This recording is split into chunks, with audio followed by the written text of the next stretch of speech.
For a while, we were calling this gathering the science of deliberate creation. Science because it's ongoing and you get better and better at the discovery of it. And because once you discover something and you establish that solid basis within you, it provides the next jumping off place for more and more and more and more and more. Deliberate because you want to be deliberate about what you're thinking about. Creating by default is no fun at all.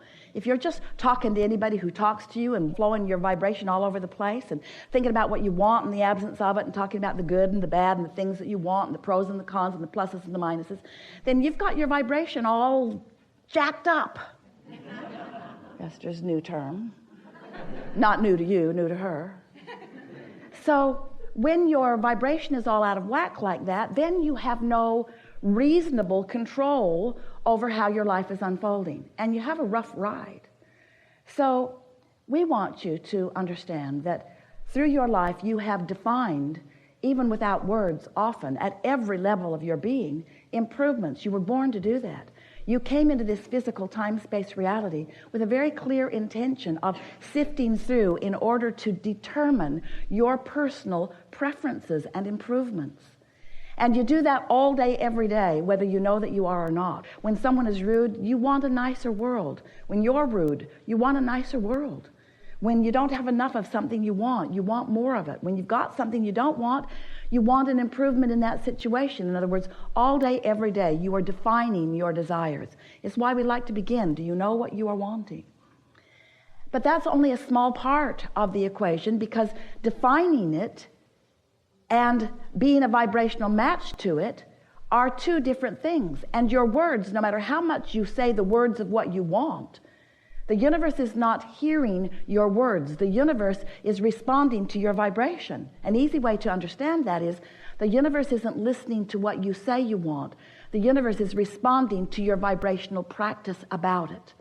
So if you really want something, but you really doubt it, and the dominant vibration within you is, it's not working and I don't know how to make it work, and the feeling within you is one of being lost about it, the universe cannot deliver to you a path that's going to be an easy path to it, because you've got a frequency going on that is making it not possible for you to realize the path. And today, we would like to say to you that, yes, indeed, you create your own reality. But there's a word that we would like to insert that will make it easier for you to understand. You create your perception of reality. You create your perspective of reality. You create your vibrational ability to see reality. You realize reality based upon what you are doing vibrationally. So, have you ever watched a documentary, or have you ever been in the experience yourself where you were an eyewitness to something that someone else was an eyewitness to? And since you were an eyewitness to it, you have a perspective of what happened. And as you explain your perspective, you're sure you're right because you saw what you saw. You perceived it. And then someone else explained what they saw, and what they saw was something different than what you saw. And you're sure they're lying. Because what you saw is very valid and real to you. If there is anything that we would like to present to you in a way and find enough analogies and examples to help you really get it, something that would serve you better than all other things put together that you will ever hear from us or anyone else, it would be that your perspective is uniquely yours. And if you could give up your determination to explain yourself in enough different ways to get other people to see it the way you see it, oh, life would begin being sweet for you right now. If you could just accept that everybody gets to create their version of reality, and that you will waste your life in trying to get them to accept your version. Because the life that they have lived and the vibration that they're offering is the reason that they see it as they see it. You can live in the same community and have two very different lives. And what most of you say is, well, of course we live different lives. That guy lives in a mansion and I don't. Of course his perspective is different than mine. That guy inherited money from his daddy and I didn't. Of course we have different perspectives.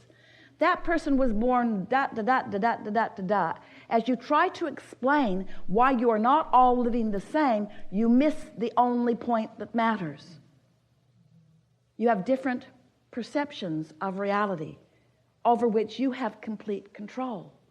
But most humans do not exercise any control over your perception of reality because you're so busy dividing and defining and cataloging and pigeonholing reality into different piles and placing judgment upon it. Oh, that's a bad thing. Let's put all those bad things over there and those bad things over there, and they're different in their badness, but they're bad things. And as you spend that natural time defining whether you want it or not, you also, without meaning to, practice the vibrational frequency of the very things that you put in the bad piles. And then, because it's part of your vibration, it prevents you from discovering the good piles, because your vibration's all wrapped up in what's in the bad piles. And then, we love you so much. You know what's coming next after that statement. And then, you look to something outside of you to make the difference. You look for someone else to fix it. It started with your mother or your father or someone up close to you. Please change this condition. There is a condition in my reality that I see that I don't like. And when I look at that condition, I feel bad. And I don't want to feel bad. That's the first thing you knew about yourself. You don't like feeling bad. So when you're looking at a condition and you feel bad, and you associate feeling bad with that condition, then of course it's logical, we get it, why you want that condition to change. But you are not the boss of those conditions. You are not the creator of someone else's reality. You cannot control the conditions. You are the creator of your own reality. So, as we're visiting with you about creating your own perception of reality, it may feel to you that we're trying to teach you how to control the conditions of your life. That isn't what we are wanting to teach you at all. We want to teach you to control your alignment with your broader perspective, because that's where your happiness is. The success that you're seeking is alignment. But then we have to say to you that once you consistently find that alignment, the conditions of your life will meld and mold and become vibrational matches to the frequency that you are predominantly offering. So you will change the conditions, but we want to say to you, you can't let the changing of conditions be the motive for the reason that you are finding alignment, because if the changing of a condition is the motive behind finding the vibrational alignment, now your attention is upon the condition and you cannot get there from there. You cannot get there from there. Then you step into what you call tolerance. You just put up with it. You fool yourself. You kid yourself. You use words. You get a smile on your face. Say happy-sounding things while you are emitting a vibration that is different from that. That doesn't work out very well, does it? So here's the basic statement that we want you to hold in your mind as you are moving forward forevermore. The universe does not hear what you say. The universe hears what you mean. And what you mean is what you're offering vibrationally. And you know what you mean by the way you feel.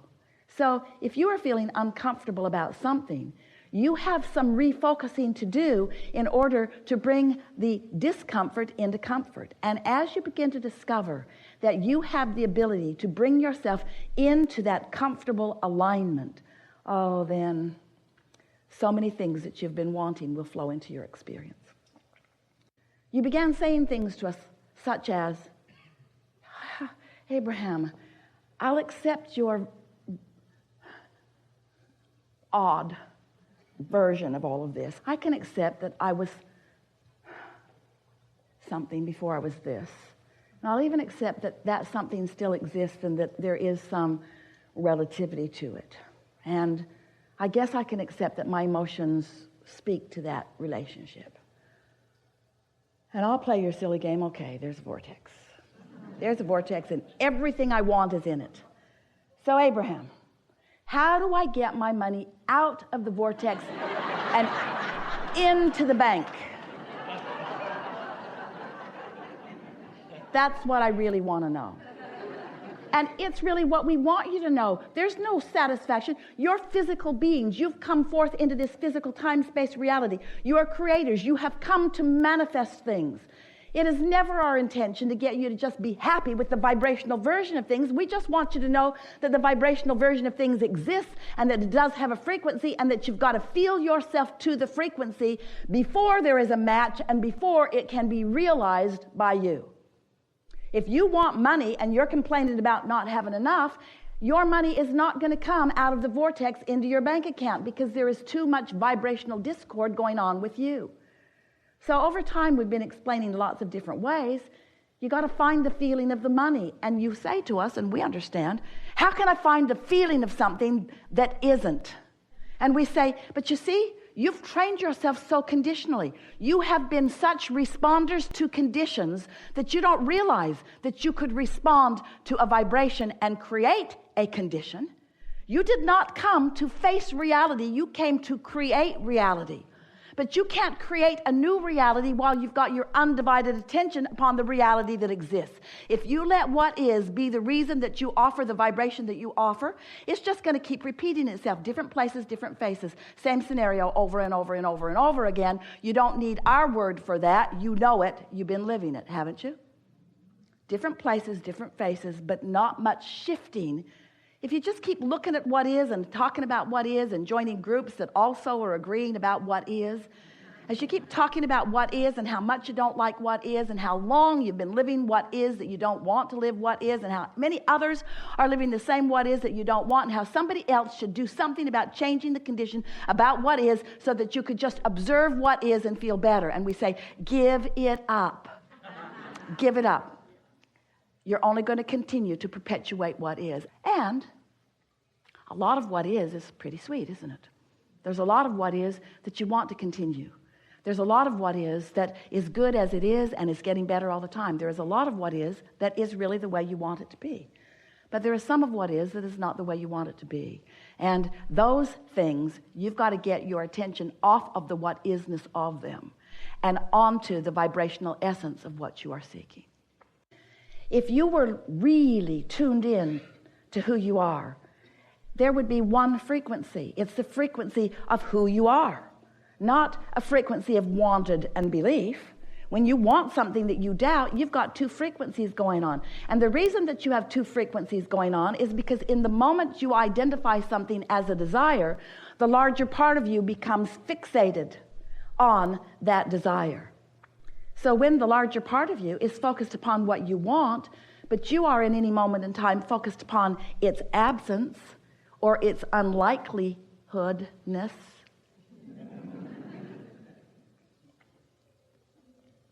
We're playing with Esther because she was editing something yesterday, and she said to us on more than one occasion, Abraham, you've got to stop making up words.